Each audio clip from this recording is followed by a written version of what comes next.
میرے نبی نے فرمایا کہ جب لوگ جنت میں جا رہے ہوں گے، اویس بھی جا رہا ہوگا، دروازے کے قریب اللہ فرمائیں گے باقی سب کو جانے دو، اویس کو روک لو۔ تو وہ اویس پریشان ہو جائیں گے کہ اب بوئے تھے آتے کیوں رکاوٹ بن گئی، دروازے پہ آگے کیا رکاوٹ ہو گئی؟ تو وہ کہیں گے یا اللہ آپ نے مجھے کیوں روکا ہے؟ تو اللہ تعالیٰ فرمائیں گے پیچھے دیکھو۔ پیچھے دیکھیں گے تو جہنم کے لوگ کھڑے ہوں گے، مجرم۔ کہیں گے اویس تو نے مجھے خوش کیا ماں کی خدمت کر۔ کیا کہا؟ ماں کی خدمت کر کے۔ جو بیچاری مائیں ذلیل ہو رہی ہیں، یہاں زیادہ ہوتی ہیں، پاکستان میں کم ہوتی، پر ہوتی وہاں بھی ہیں۔ اسی سفر میں کتنی ماؤں کے اتنے پرچے آئے کہ میرا بیٹا شراب پیتا اور پھر مجھے گالیاں نکالتا۔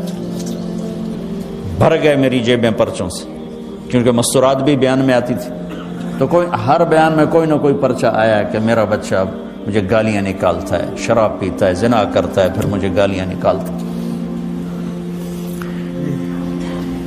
تو یہاں زیادہ ذلیل ہیں، ہمارے ہاں بھی کوئی کم ذلیل نہیں ہے۔ کوئی قسمت والی ماں ہے جس کو فرما بردار اولاد ملتی ہے، تو اللہ فرمائیں گے اویس تو نے مجھے بہت خوش کیا ماں کی خدمت۔ دیکھیے جہنم کے لوگ کھڑے ہیں تو انگلی کا اشارہ کرتا جا، اللہ جدھر جدھر تیری انگلی کا اشارہ ہوگا ادھر ادھر لوگوں کو جہنم سے نکال کے جنت میں ڈال دوں۔ آج میں تیری طفیل لاکھوں آدمیوں کو جنت میں پہنچاؤں گا۔ عدد ربیہ و مدر، لاکھوں کا لفظ نہیں آتا، ربیہ و مدر عرب کے دو قبیلے اپنی تعداد میں سب سے زیادہ تھے۔ تو اللہ تعالیٰ کہیں گے اویس آج تیری طفیل جتنا ربیہ اور مدر دو بڑے قبیلوں کے لوگ ہیں اتنے مجرم آج تیری طفیل جنت میں ڈال دو۔ سبحان اللہ اکبر۔ جب میرے رب نے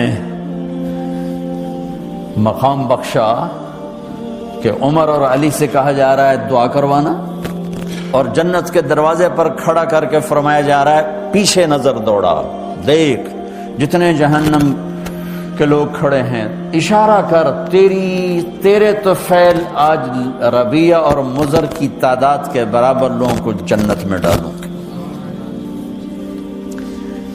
ایک اور واقعہ بھی سناتا ہوں۔ آپ نے فرمایا میں آج رات جنت میں گیا۔ ایک تو معراج ہے جو جاگتے ہوئے، خواب میں تو بہت دفعہ ہوا، آج رات میں جنت میں گیا۔ میں نے آواز سنی قرآن کی تلاوت۔ میں نے پوچھا یہ کون تلاوت کر رہا ہے؟ ان کا جی یہ حارثہ بن نعمان ہے۔ تو آپ نے کہا حارثہ بن نعمان؟ وہ تو مدینے بیٹھا ہے۔ دیکھو آپ کو سنانے کے لیے مائک لگا ہوا ہے اوپر، تھوڑے سے لوگ آپ، اور حارثہ کی آواز جنت میں جا رہی ہے اور وہ مدینے بیٹھے ہوئے ہیں، 7 آسمان پار کر کے آواز جا رہی ہے۔ کیسے پوری جنت میں اس کی آواز کیوں آ رہی ہے؟ کہ یا رسول اللہ انہوں نے ماں کی ایسی خدمت کی ہے کہ اللہ تعالیٰ نے خوش ہو کر کہا ہے حارثہ جب قرآن پڑھے ساری جنت کو سناؤ، ساری جنت کو سناؤ۔ اچھا کیسی خدمت کرتے تھے؟ ماں کی کیسی خدمت کرتے تھے؟ ان کے کپڑے بیوی سے نہیں دھلاتے تھے، خود دھوتے تھے۔ ہم لوگ اپنی بیویوں پہ ڈنڈا چڑھا کے کھڑے ہوتے، میری ماں دے کپڑے دو، میری ماں دی روٹی پکا، میری ماں نو چاہ بنا کے دے۔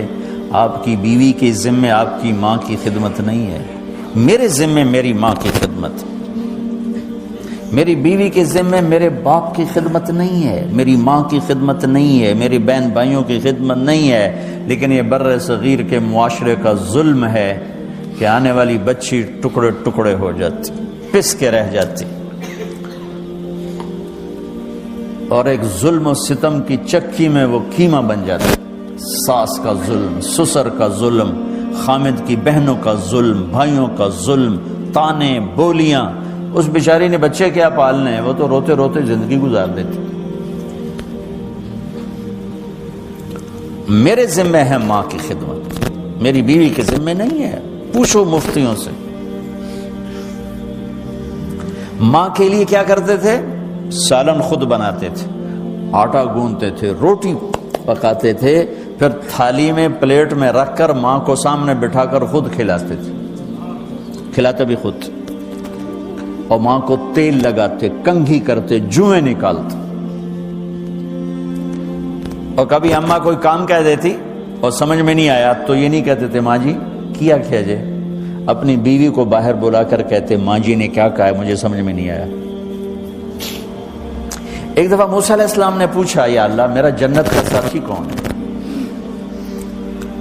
تو موسیٰ علیہ السلام نے فرمایا فلاں قصائی تیرا جنت کا ساتھی۔ تو موسیٰ علیہ السلام تھوڑا سوچ میں پڑ گئے کہ قصائی تے موسیٰ دا جوڑ کے میں بہ گئے، وہ فلاں مجاہد، فلاں عالم، فلاں ولی اللہ وہ تیرا جنت کا ساتھی، قصائی تیرا ساتھی۔ تو موسیٰ علیہ السلام نے پتہ پوچھا اور پہنچ گئے۔ تو وہ گوشت کی دکانوں میں ایک دکان اس کے بھی تھے، میں بٹھا چوکڑی مار کے تھا اپنا بیچی جاندہ تھے، ٹکی جاندہ ہے۔ کوئی موسیٰ علیہ السلام کو اسپیشل چیز نظر نہیں آئی۔ جب شام کو وہ چلنے لگا، جب وہ اس کا گوشت ختم ہو گیا تو اس نے ایک ٹوٹا تھیلے میں ڈالا اور چل پڑا، موسیٰ علیہ السلام بھی ساتھ چل پڑے۔ وہ گھر پہنچا تو موسیٰ علیہ السلام نے کہا میں آ جاؤں؟ کہا جی آ جاؤ۔ اس نے وہاں جا کے کیا کیا، بوٹیاں بنا کے ہانڈی چڑھا دی، پھر آٹا نکال کے گوندھا، اس کو نرم ہونے رکھ دیا، سالن تیار کیا، پھر روٹی تیار کی، ٹرے میں رکھا۔ ایک عورت اس طرح پڑی تھی، اس کو جا کے ہلایا، ماں جی، آنکھ کھولی، ایک ہاتھ سے اٹھایا، سہارا دیا، دوسرے ہاتھ سے نوالے بنا کے کھلاتا رہا۔ تو اس نے یوں سر ہلایا کہ مطلب میری بس۔ تو اس کا منہ صاف کیا اور اس کو سہارا دے کے لٹانے لگا تو کچھ بڑبڑائی۔ موسیٰ علیہ السلام ذرا فاصلے پر تھے، سن نہیں سکے کیا کہا۔ موسیٰ علیہ السلام نے فرمایا میرے بھائی یہ کون ہے؟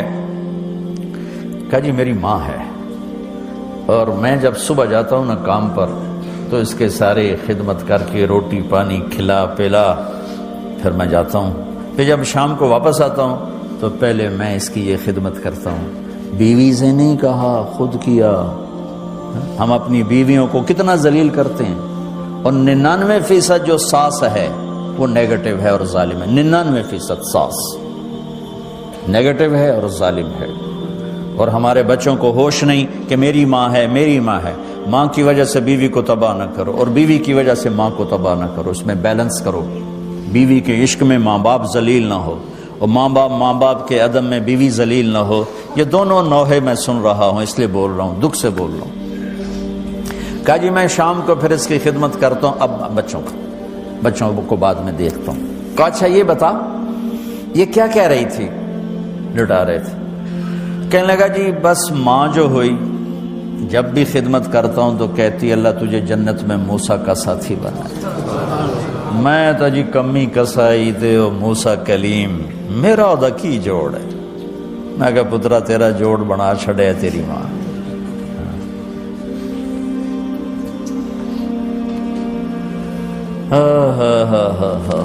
ماں باپ زندہ ہیں دعا لو، فوت ہو گئے ان کی قبروں پہ جایا کرو، وہاں بیٹھ کے قرآن پڑھا کرو۔ جو بچہ پڑھے گا وہ اتنا طاقتور ہو کے ماں باپ کو لگے گا، اگر وہ فوت ہو چکے ہیں۔